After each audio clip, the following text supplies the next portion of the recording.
Sabelo nawe sibonga mfowethu. Ngizokhuluma iqiniso njengomuntu efa.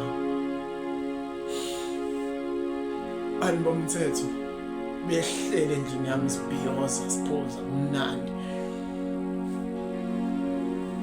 Kwazise phela u-350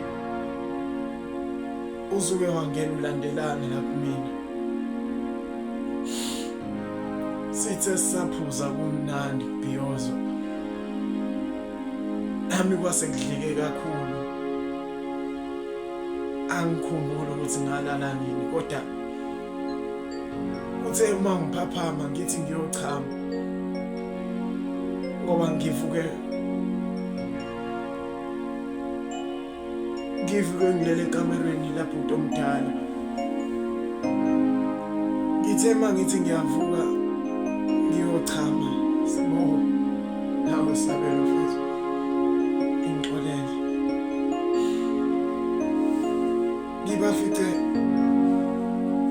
Ngibefice beyinqunu bobabili nentombazane naye ilele phansi inqunu. Okufike kwangimangaza-ke kakhulu. Inhlangabezwe igazi phambi komnyango. Mina ngazi kwenzakalani, angibabuza akukho noyedwa kubona uchazayo. Mina ngivuma ukuthi ngangikhona kodwa ngazi lutho ngesigameko.